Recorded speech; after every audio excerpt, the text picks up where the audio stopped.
I'm a highly sensitive person. What's the first thing you think about when I tell you that? That I must be shy and introverted? Or perhaps very emotional? Or maybe even that you need to walk on eggshells around me? The common assumption about highly sensitive people is that we are somehow weak and fragile creatures that picked a losing ticket in the genetic lottery of life. You can see this in action when you Google the word sensitive. You will see images of toothache, irritated skin, wilted dandelions, and crying people. Sensitivity clearly has a PR problem. Today, I want to help change that. Maybe by now you're wondering what it is like to be highly sensitive. I invite you to imagine living with all of your senses on high alert. You also have a vivid inner world where all of your emotions are magnified. As sadness is a deep sorrow, and a joy is pure ecstasy. You also care beyond reason and empathize without limits. Imagine being in permanent osmosis with everything around you. Highly sensitive people often hear things like, "You are too sensitive. Stop taking everything to heart." Or my favorite, "You should really toughen up." The fundamental message is clear. To be highly sensitive is to be highly flawed. I used to agree with that. I always thought I should come with some sort of warning sign or disclaimer, "Careful, highly sensitive." Now, let me share with you a few of the perks of being a highly sensitive person. For one, I have an intensely overactive mind, which means it's impossible to switch off. That also means that insomnia is my best friend. As you can imagine, that comes in particularly handy the night before a TED Talk. Also, I cannot watch scary or violent movies because the images seem to haunt me forever. I remember when I was a child, I watched the movie Jaws. It traumatized me so much that I was unable to even go near a swimming pool, let alone the sea, for several years. And embarrassingly enough, I do my childhood nickname of Princess on the Pea Proud when it comes to traveling and hotel beds. The mattress should be not too hard, not too soft. It has to be just right. My father once jokingly recommended that I should simply start traveling with my own bed and pillow to avoid any future travel hassles. I often wondered, what good could it possibly do me to be this way? Well, the gifts of sensitivity slowly crept up on me. I've come to learn to love that I deeply and easily connect with others, and also that I have a strong intuition that guides me like an infallible GPS. It was only at the age of 25 that I came across a book that changed my life. The Highly Sensitive Person by Dr. Elena Herdieckerhoff. I could finally put a name to my overwhelmingly technicolor experience of life. And it gave me hope that there were others like me. In this book, she describes highly sensitive people, or in short, HSPs, as people who have a genetic trait of sensory processing sensitivity. That's quite a mouthful. And surprisingly, 15 to 20% of the population is HSP. Now, she uses the wonderful acronym DOES to summarize the core traits of HSPs. The D stands for depth of processing. As HSPs, we have a phenomenal ability to deeply analyze absolutely everything. My favorite example for this is what I like to call Chinese restaurant syndrome. Basically, we can take up to an hour to read the entire 40-page menu, despite the fact that we will very likely order our favorite dish anyway. The O stands for overstimulation. We get quickly overwhelmed by the world around us. Now, I'm Bavarian and I love our Oktoberfest, but I actually have to leave after an hour because I get completely overpowered by the mix of roast chicken smells with candy floss and the cacophony of songs and the massive crowds. It is too much for my senses. The E stands for empathy. HSPs feel what others feel. It's like that old Hebrew saying, when one cries, the other tastes salt. Lastly, the S stands for awareness of subtleties. HSPs are like a finely tuned sensor. They can pick up on the minutest things. Unfortunately, that means that they are also the kind of people that will wake you up at 3 a.m. to tell you that they hear a tap dripping in the kitchen 2 floors down. As you can see, being an HSP is about far more than emotional reactivity. I would like to address the 2 big elephants in the room when it comes to HSP stereotypes. The first assumption is that HSPs must simply be undercover introverts that wanted a fancier name.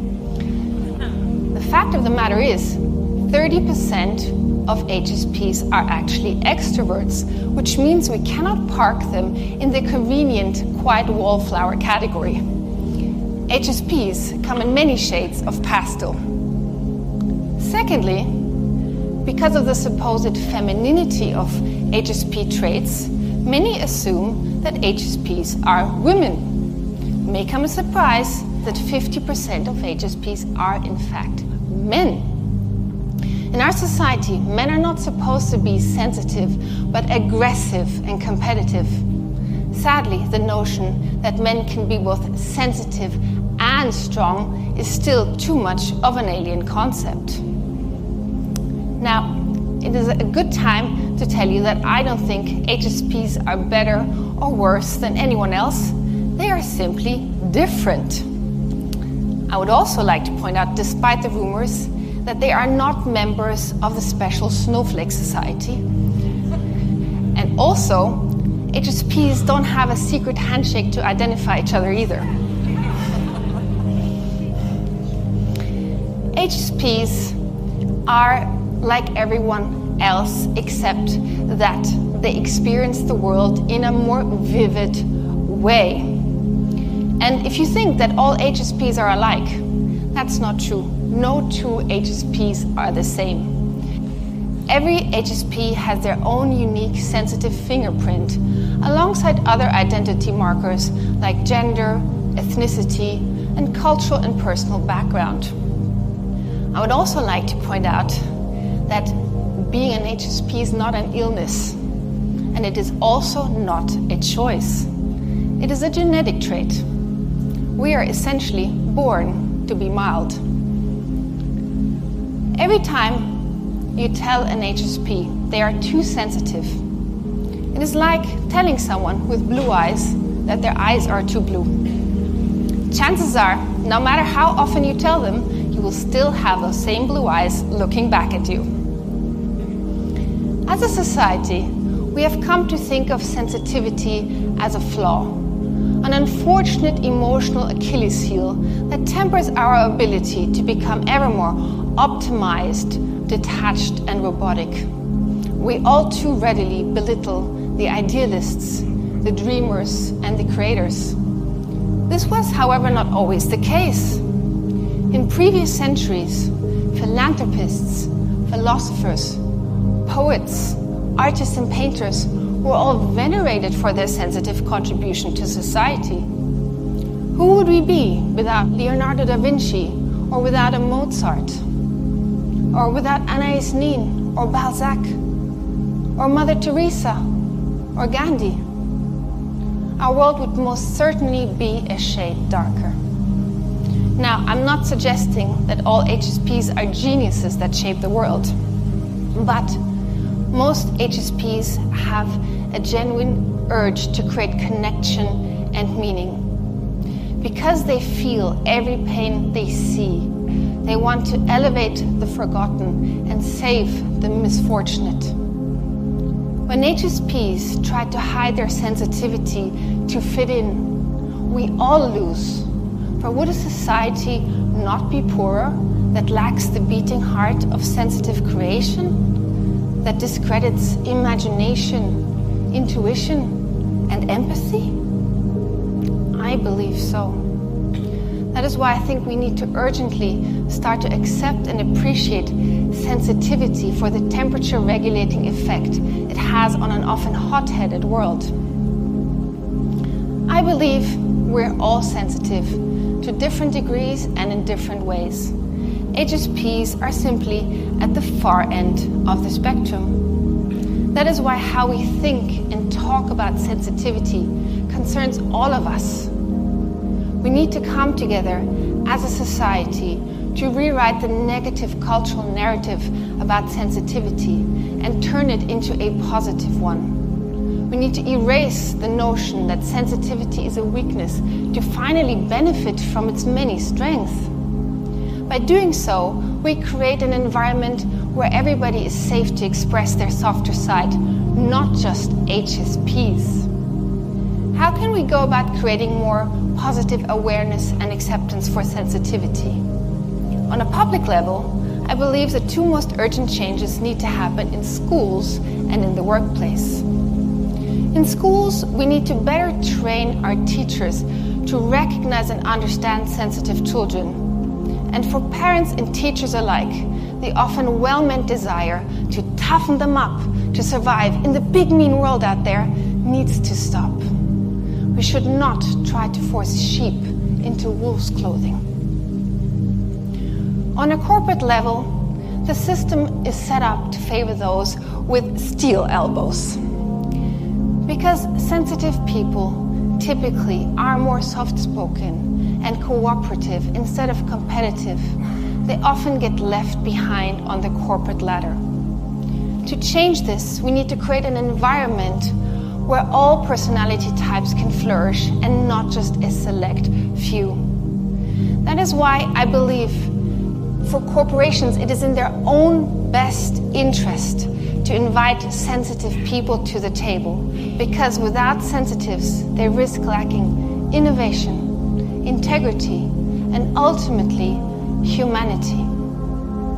On a personal level, we can all make an impact simply by refraining from judging the delicate difference of the sensitives around us.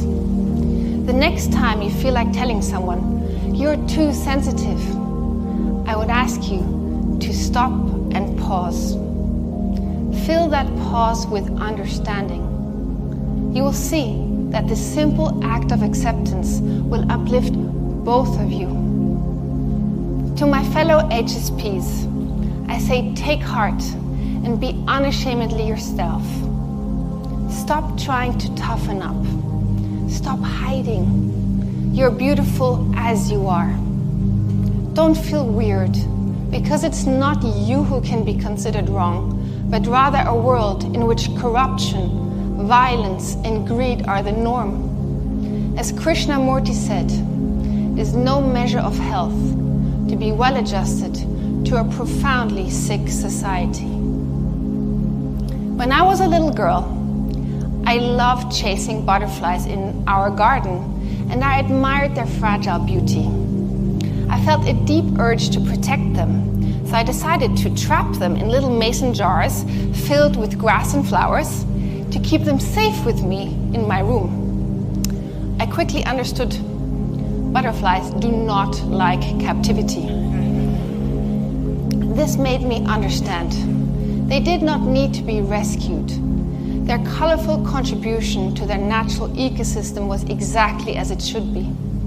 Similarly, HSPs should not hide away from the pain of this world in a protective incubator.